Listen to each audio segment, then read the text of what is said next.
आपको शायद ये बात जानकर हैरानी ना हो कि हमारी दुनिया का ज्यादातर हिस्सा पानी से कवर्ड है, क्योंकि ये एक ऐसा फैक्ट है जो हम स्कूल लाइफ से सुनते आ रहे हैं। लेकिन आज हम दुनिया के 4 ओशियंस नहीं बल्कि सिर्फ एक ओशियन की बात करेंगे और उसकी मैसिवनेस देखकर आप यकीनन हैरान रह जाएंगे। दोस्तों, वैसे तो तमाम कॉन्टिनेंट्स को चारों तरफ से घेर कर रखने वाला सिर्फ एक ही ओशियन है, लेकिन हमने अपनी आसानी के लिए इनको अलग अलग नाम दे रखे हैं। ये ओशियन 4 अलग अलग रीजन्स में डिवाइडेड है: अटलांटिक, इंडियन, आर्कटिक और पैसिफिक ओशियन। हम बाकी 3 ओशियन को हटाकर सिर्फ इस ओशियन की बात करने जा रहे हैं जिसको पैसिफिक ओशियन कहा जाता है। पैसिफिक अकेला ही इतना बड़ा है कि अगर पेरू और चिली के दरमियान ओशियन के बॉटम तक जाकर एक सुराख किया जाए और सुराख को आर पार करके सीधा अर्थ के अपोजिट साइड से निकाला जाए तो आपको ये बात जानकर हैरानी होगी कि इतना सब कुछ करने के बावजूद भी आप वियतनाम और ताइवान के करीब पैसिफिक ओशियन से ही निकलेंगे। अर्थ के किसी भी एक स्पॉट के ठीक अपोजिट साइड वाले स्पॉट को एंटीपोड कहा जाता है। पैसिफिक ओशियन इतना बड़ा है कि इसके खुद के कई एंटीपोड मौजूद हैं, लेकिन ये इसका पैमाना जानने के लिए सिर्फ एक शुरुआत है। हमारी अर्थ का पूरा एक गोल चक्कर यानी अर्थ का सरकमफ्रेंस 40,000 किलोमीटर बनता है। यानी अगर किसी एक पॉइंट से हवाई जहाज फ्लाई करे तो पूरे 40,000 किलोमीटर का डिस्टेंस कवर करने के बाद जहाज वापस उसी जगह पहुंच जाएगा जहां से उसने टेक ऑफ किया था। पैसिफिक ओशियन में कई एरियाज ऐसे हैं जिनका टोटल डिस्टेंस पूरे अर्थ के सरकमफ्रेंस का 50% है। जी हाँ, लगभग पूरे 20,000 किलोमीटर। यह हिस्सा इंडोनेशिया और कोलंबिया में मौजूद है, जिसको पैसिफिक ओशियन का सबसे लंबा हिस्सा माना जाता है और ये तकरीबन 20,000 किलोमीटर बनता है। रिसर्च के दौरान मुझे भी ये जानकर हैरानी हुई कि इंडोनेशिया और कोलंबिया में पैसिफिक ओशियन के इस हिस्से में हमारा पूरा चांद फिट आ सकता है। सिर्फ एक नहीं बल्कि लाइन से पूरे 5 चांद, और उसके बावजूद भी इसमें काफी जगह खाली बच जाएगी। पैसिफिक ओशियन की मैसिवनेस का अंदाजा आप इस बात से लगा सकते हैं कि हम इस पूरे ओशियन को एक साथ देख भी नहीं सकते। किसी शिप पे सवार होकर पैसिफिक ओशियन के साइज का अंदाजा लगाना तो एक इम्पॉसिबल टास्क है, क्योंकि हमारी आंखें अर्थ के हॉराइजन को देख रही होती हैं और ये हॉराइजन कर्व हो जाता है। इसी वजह से हम ज्यादा दूर नहीं देख सकते। यही रीजन है कि समंदर में दूर दूर तक देखने पर समंदर और आसमान एक दूसरे से मिले हुए लगते हैं। 6 फुट लंबा इंसान समंदर में सिर्फ 5 किलोमीटर दूर तक देखा जा सकता है।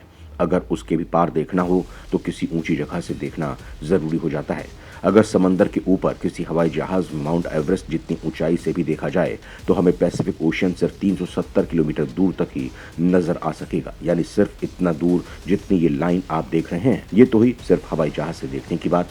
पैसिफिक ओशियन को हम 400 किलोमीटर दूर आसमान में इंटरनेशनल स्पेस स्टेशन से भी एक साथ नहीं देख सकते।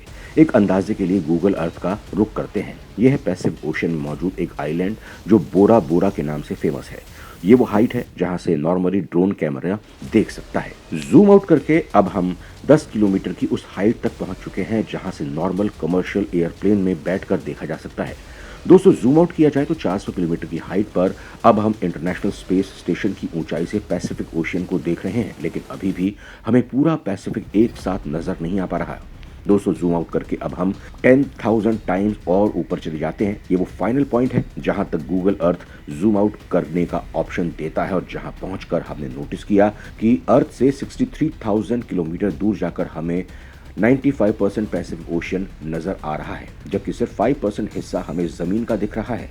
नंबर्स की बात की जाए तो Pacific ocean 16.5 crore square kilometre के एरिया पर फैला हुआ है। ये एरिया इतना जायंट है कि इसमें पूरा north America, south America, Europe, Africa, Asia, Australia, Antarctica और ग्रीनलैंड भी फिट हो सकता है। कुल मिलाकर बात की जाए तो यहाँ पैसिफिक ओशियन का एरिया 16.5 करोड़ स्क्वायर किलोमीटर है। वहीं अर्थ पर मौजूद सारी जमीन का कंबाइंड एरिया ही 14 करोड़ स्क्वायर किलोमीटर बनता है। यानी हमारी दुनिया की तमाम जमीन, सारे पहाड़, रेगिस्तान और जंगलात पैसिफिक ओशियन में फिट आ सकते हैं। और उसके बाद भी इसमें इतनी जगह बच जाएगी जिसमें इंडिया जैसी 8 कंट्रीज फिट हो सकती हैं।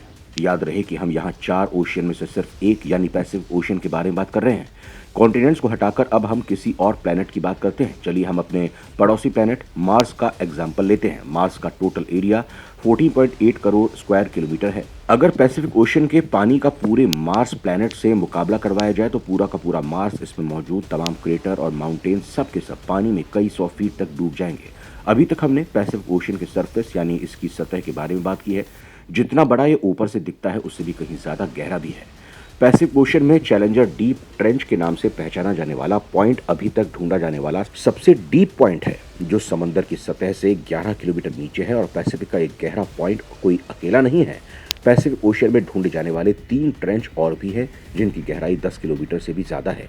इनको हम Tonga trench, Philippine trench, Kuril Kamchatka trench के नाम से जानते हैं। अब जानते हैं पैसिफिक ओशियन के बारे में चंद लाजवाब फैक्ट्स। आज से 509 साल पहले फर्डिनेंड मैगलन नामक यूरोपियन शख्स ने पूरा पैसिफिक ओशियन पार किया था और उसी ने ही इसको पैसिफिक का नाम दिया था, जिसका मतलब है पीसफुल सी। हर गुजरते साल पैसिफिक ओशियन छोटा होता जा रहा है, जिसका main reason underwater tectonic plate की मूवमेंट है। लेकिन अच्छी बात यह है कि जितना छोटा पैसिफिक होता जा रहा है उसी स्पीड से अटलांटिक ओशियन बड़ा भी हो रहा है। दुनिया में ज्यादातर अर्थक्वेक और सुनामी पैसिफिक ओशियन के बॉटम पर मौजूद एटॉमिक प्लेट्स की वजह से आते हैं। पूरी दुनिया में सबसे ज्यादा एक्टिव वॉल्केनो पैसिफिक ओशियन के बॉटम में ही पाए जाते हैं।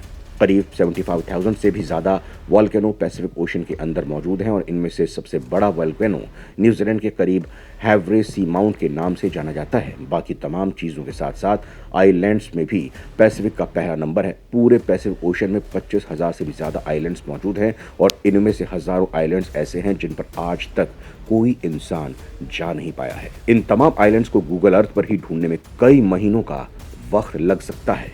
धन्यवाद।